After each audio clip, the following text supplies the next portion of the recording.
Hello friends, आज हमारा topic है मगध का उत्कर्ष। आज हम मगध के बारे में जानेंगे। हमने वैदिक सभ्यता और सिंधु सभ्यता दोनों पढ़ लिए हैं।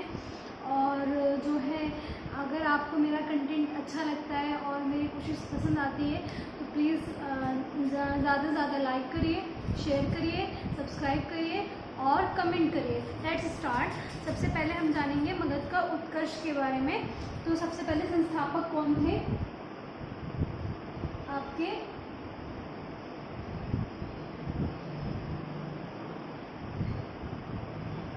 संस्थापक थे आपके बृहदेव। मगध उत्कर्ष के संस्थापक थे बृहदेव। जब हमने उत्तर वैदिक काल पढ़ा था तो उत्तर वैदिक काल में हमने ये जाना था, उस समय लोहे की खोज हो चुकी थी। जब लोहे की खोज जैसे जैसे हुई तो लोगों के आर्थिक जीवन में, राजनीतिक जीवन में परिवर्तन आना शुरू हो गया। कैसे? जब लोहे की खोज हुई तो कृषि में भी सुधार आना शुरू हो गया। कृषि के लिए आपके उपकरण बनने शुरू हो गए। आपका कुल्हाड़ी है, फावड़ा है, ये सब चीज़ों का आविष्कार होना शुरू हो गया, जिससे कृषि की वजह से ये आपका जो है विकास होना शुरू हुआ। फिर उससे आपका आर्थिक डेवलपमेंट भी हुआ और राजनीतिक डेवलपमेंट भी हुआ।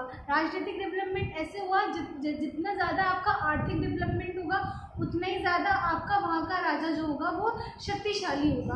तो उत्तर वैदिक काल से जब आपके लोहे की खोज शुरू हो गई थी तो तभी से छोटे छोटे जनपदों में बंटने शुरू हो गए। तो और हमने बौद्ध ग्रंथ और जैन ग्रंथ में ये जाना कि 16 महाजनपद बने। 16 महाजनपद बने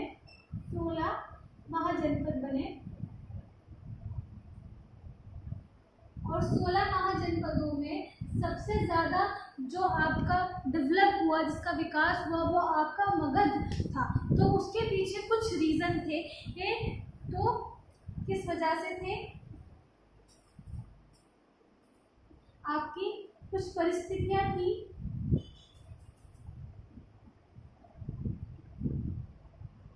के कारण मगध का उदय।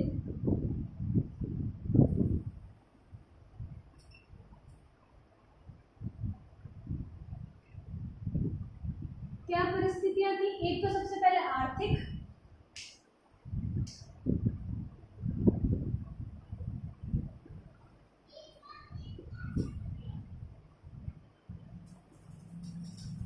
आपका राजनीतिक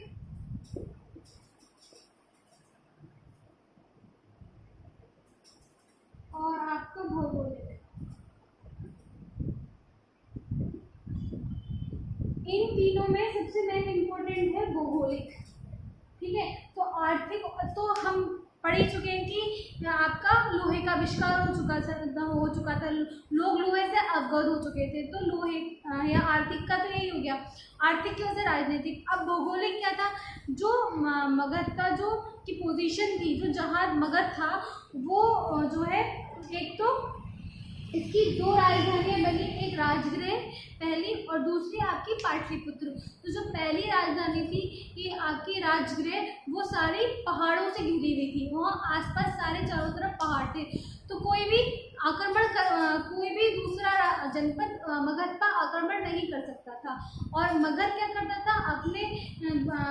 अपने क्षेत्र को बढ़ाने के लिए दूसरों से युद्ध करता था और उन्हें जीत के अपने क्षेत्र में मिला लेता था। सबसे पहली बात ये कि वो अपने उससे पहले से ही वो सुरक्षित था।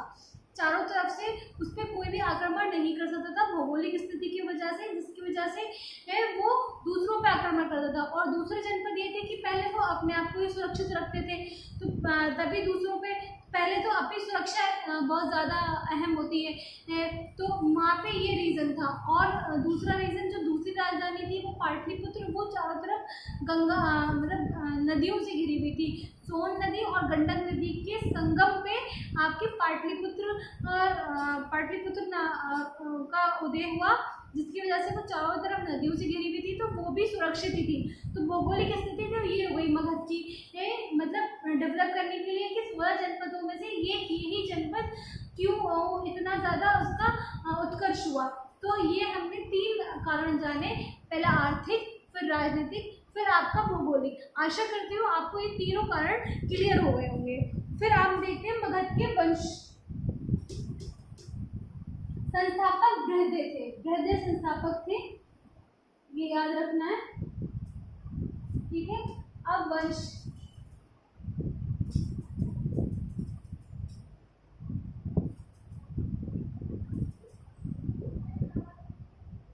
ठीक है। पहला आपका हर्यक वंश,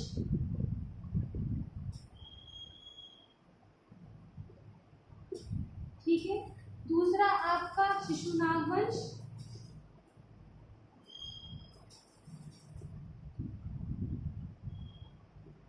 तीसरा नंद वंश,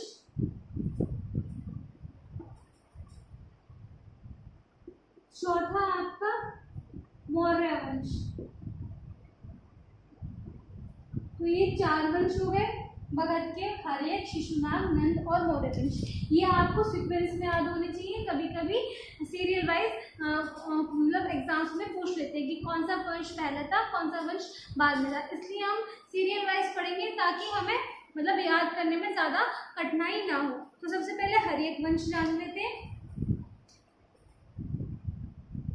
हर्यक वंश के बारे में पढ़ेंगे, मतलब हम यहाँ लिखने पे कम ध्यान देंगे और समझने पे ज़्यादा ध्यान देंगे। तो हर्यक वंश के 2 महत्वपूर्ण बिंदु ये हैं, एक तो इसका संस्थापक आपका बिंबिसार है। आई रिपीट, इसका संस्थापक बिंबिसार है। बिंदुसार से कंफ्यूज ना हो जाए, बिंदुसार आपका मौर्य वंश में है और ये बिंबिसार है हर्यक वंश का के संस्थापक, ठीक है। और 544 BC में ये गद्दी पर बैठे और जो है इस वंश को पितृहंत वंश नाम दिया जाता है। पितृहंत वंश नाम क्यों दिया जाता है?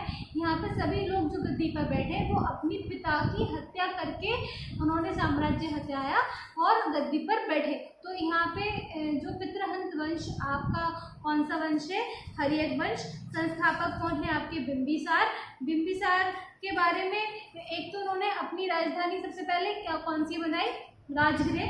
राजगृह उन्होंने अपनी राजधानी बनाई। और इनके बारे में एक महत्वपूर्ण बात यह है कि इन्होंने ना जो है अपना शासन बढ़ाने के लिए युद्ध पे ज़्यादा जोर नहीं दिया, इन्होंने विवाह शैली पे ज़्यादा ध्यान दिया कि विवाह की किसी राजकुमारी से विवाह किया और उस शासन को साम्राज्य को अपने साम्राज्य में मिला लिया। तो उन्होंने ऐसे 3 विवाह किए, एक महाकोशला से जो कोशला की आपकी राजकुमारी थी, एक चेलिना से जो वैशाली की आपकी राजकुमारी थी, एक छया से जो आपकी मद्र की राजकुमारी थी। तो हमने पहले के जो है मगध के साम्राज्य के बारे में पहला हमने जो वंश पढ़ा वो हर्यक वंश। हर्यक वंश के संस्थापक कौन थे? आपके बिंबिसार। कौन सी 544 BC में गद्दी पर बैठे। 2 चीज़ें इंपॉर्टेंट है इस वंश के बारे में। एक पितृहंत वंश के नाम से ये है क्योंकि इसमें सभी लोग अपने पिता की हत्या कर करके इन्होंने गद्दी की मतलब गद्दी पर बैठे या गद्दी हत्याई। और जो है दूसरा ये कि ये जो ये हर्यक वंश के संस्थापक थे बिंबिसार, उन्होंने युद्ध शैली पर गौर करते हुए उन्होंने विवाह शैली पर गौर किया और विवाह के जरिए अपने अपने साम्राज्य को बढ़ाया। 3 विवाह किए ऐसे। कौन कौन से विवाह थे? महाकोशला से किया जो कोशला की राजकुमारी थी, चेलिना से किया जो आपकी वैशाली की राजकुमारी थी, छया से किया जो आपकी मद्र की राजकुमारी थी। तो यहाँ ये आशा करती हूँ ये चीज़ आपको क्लियर हो गई होगी। और एक और इनके इम्पॉर्टेंट पॉइंट ये कि इनके जो उनका राजपाट था उसमें एक वैद्य थे जो वो वैद्य का नाम पूछ लेते हैं कभी कभी। उस वैद्य का नाम था जीवक। जीवक क्या थे? उन्होंने बुद्ध एक इनके मित्र थे अवनति नाम के। तो जब उनकी तबीयत खराब हो गई थी काफ़ी ज़्यादा तो उनकी सेवा के लिए उन्होंने अपने राजगृह से वैद्य भेजा था जिसका नाम जीवक था। और ये जीवक वैद्य बुद्ध की सेवा में भी जब इनकी मृत्यु करीब थी बुद्ध की तो उनकी सेवा भी इन्हीं वैद्य ने की थी। क्या नाम था? जीवक। क्या नाम था? जीवक। तो ये 3-4 चीज़ें इम्पॉर्टेंट थी आपके हर्यक वंश के संस्थापक बिंबिसार। अब बिंबिसार की मृत्यु करके गद्दी पे आते हैं अजातशत्रु। कौन आते हैं? इनके बेटे अजातशत्रु। अजातशत्रु उनका एक पेट नेम भी था, जैसे हम लोगों का पेट नेम होता है, उनका एक पेट नेम था कुड़िक। कभी कभी ये क्वेश्चन आ जाता है कि कुड़िक नाम से किस मगध के राजा, कौन से राजा को जाना जाता है, ये किसका नाम है? ये तो अजातशत्रु का नाम है। अजातशत्रु जो थे वो एक अटैकिंग मोड का राजा, अटैकिंग मोड का राजा था।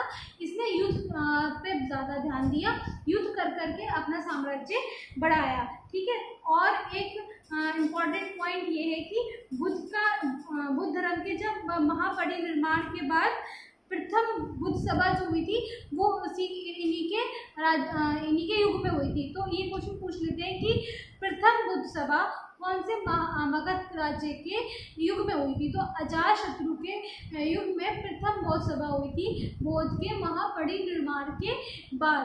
तो ये याद रखना, मैं थोड़ा थोड़ा सा लिख देती हूँ। खैर,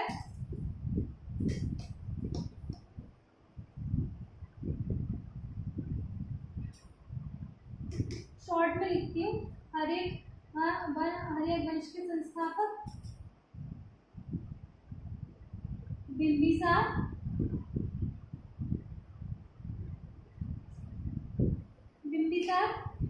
ठीक है,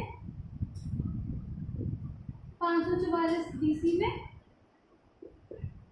राजधानी आपकी राजगृह, बस बुलेट पॉइंट में लिख रही हूँ, राजगृह। और आपका विवाह शैली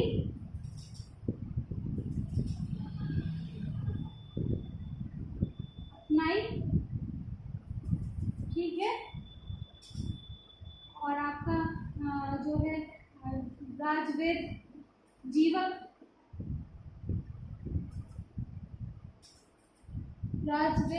बुद्ध एवं अवनीति की सेवा की, बुद्ध एवं अवनीति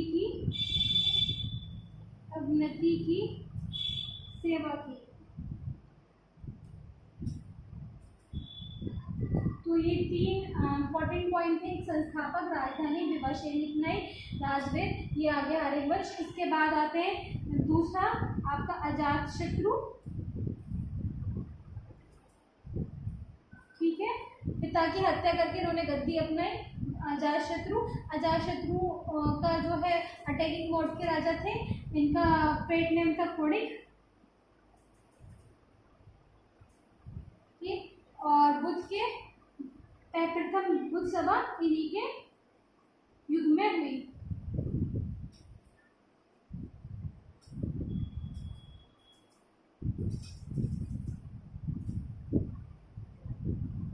तो ये चीज़ क्लियर होगी।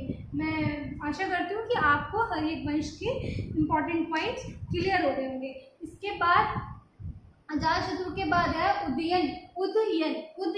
इन्होंने अपनी राजधानी यहाँ बदल ली।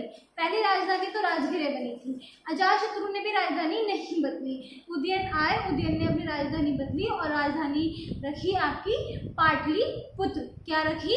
पाटलिपुत्र उदयन ने राजधानी रखी। तो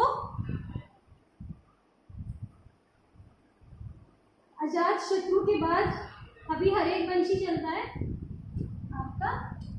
उदयन आए, बस राजधानी रिप्लेस करें। एक यही इम्पोर्टेंट पॉइंट है आपकी, पाटलिपुत्र राजधानी रखी, राजगृह, ठीक है। अब आते हैं हम शिशुनाग के बाद। हमारा एक वंश कंप्लीट हो गया मगध का, हर्यक वंश। अब सेकंड वंश है शिशुनाग। इसके संस्थापक कौन थे? शिशुनाग। तो संस्थापक याद करने में हमें कोई भी दिक्कत नहीं होगी, क्योंकि जो वंश का नाम है वही आपके संस्थापक का नाम है। तो शिशुनाग आपके संस्थापक हो गए। राजधानी इन्होंने वैशाली रखी। हर एक वंश में 2 राजधानी चेंज हुई, एक राजगृह और एक पाटलिपुत्र। मतलब राजगृह थी, राजगृह के बाद पाटलिपुत्र। शिशुनाग वंश है, शिशुनाग वंश ने राजधानी आपकी चेंज करके पाटलिपुत्र से वैशाली रखी। शिशुनाग वंश ने अवनति, अब ध्यान दीजिए, अवनति कौन थे? जो आपके हर्यक वंश जब चल रहा था, जब उनके संस्थापक थे बिंबिसार, उन्होंने अपना वेद भेजा था उनकी सेवा में, तो उनसे उनकी पुरानी दोस्ती होगी। तो यहाँ पे क्या हुआ, शिशुनाग वंश जब आया तो शिशुनाग ने अवनति को युद्ध करके हराया और अवनति के साम्राज्य को अपने साम्राज्य में मिला लिया। तो यहाँ से शिशुनाग वंश से इस संस्थापक से कोई ज़्यादा इम्पोर्टेंट क्वेश्चन नहीं बनता है। अब आता है, उसके बाद आता है कालाशोक। कालाशोक, ठीक है, शिशुनाग वंश संस्थापक शिशुनाग, ठीक है, अवनति को विजय किया युद्ध द्वारा, ठीक है। एरो लगा के बस बुलेट पॉइंट लिख रही हूँ ताकि हल्का सा भी पढ़ के हमें समझ आ जाए पूरा पॉइंट, ठीक। अब आता है उसके बाद कालाशोक। इसके बाद आए कालाशोक। कालाशोक ने क्या किया, राजधानी आपकी पाटलिपुत्र करी। इन्होंने राजधानी क्या की थी, वैशाली, ठीक है। इन्होंने क्या कर दी, आपकी पाटलिपुत्र राजधानी कर दी, पाटलिपुत्र राजधानी कर दी। द्वितीय बोध सभा जो है,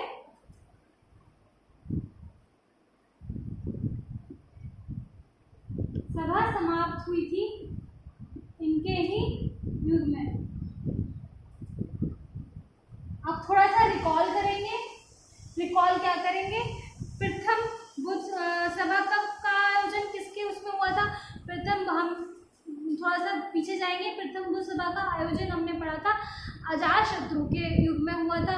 और द्वितीय बौद्ध सभा कब समाप्त हुई, आपके कालाशोक के उसमें। तो एक तो हर्यक वंश की है में प्रथम बौद्ध सभा, और दूसरी बौद्ध सभा आपकी नंद वंश में। प्रथम बौद्ध सभा अजातशत्रु के उसमें है और द्वितीय बौद्ध सभा का समापन आपके कालाशोक में है, ठीक है।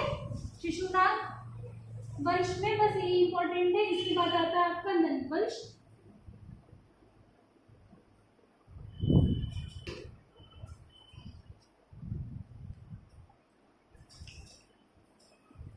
नंद वंश,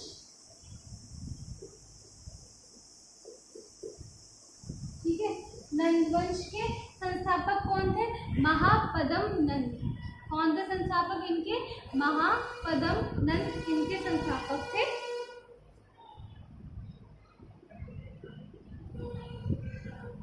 महापद्म नंद संस्थापक थे। ये इतने शक्तिशाली थे कि इनको पुराणों में परशुराम की उपाधि दी गई। मतलब पुराणों में इन्हें परशुराम की भी उपाधि दी गई है, परशुराम का दूसरा रूप बताया। और परशुराम का दूसरा रूप किसे कहते हैं? आपके महापद्म नंद को, जो नंद वंश के यहाँ से ढूंढेंगे, जो नंद वंश के संस्थापक थे। परशुराम का दूसरा रूप, ठीक है। अब आता है आपका कलिंग। कलिंग से युद्ध किया, कलिंग जीता, ठीक है। और जब ये जैन धर्म को मानने वाले थे, जब उन्होंने कलिंग जीता तो वहाँ एक जो है जैन सेना की बहुत बड़ी मूर्ति थी, वो उस मूर्ति को उठा के अपने साम्राज्य में ले आए थे, ठीक है। और इन्होंने कलिंग जीतकर कलिंग में एक महत्वपूर्ण काम किया कि कलिंग में नहरों का निर्माण किया, नहरों का निर्माण किया, ठीक है। अब हमने नंद वंश के बारे में ये पढ़ा कि सबसे पहले इसके संस्थापक कौन थे? महापद्म नंद। महापद्म नंद ने क्या किया आपका, एक तो ये दो तथ्य इनके बारे में एक पुराणों में इन्हें परशुराम की उपाधि दी गई, ये बहुत शक्तिशाली थे, ठीक है। और दूसरा तथ्य ये कि उन्होंने कलिंग को विजय किया, कलिंग को जीता। और तीसरा ये है कि कलिंग को जीत के उन्होंने कलिंग में एक बहुत बड़ा महत्वपूर्ण काम किया, इन्होंने जो है उसमें नहरों का निर्माण किया। फिर यहाँ के अंतिम शासक आते हैं घनानंद।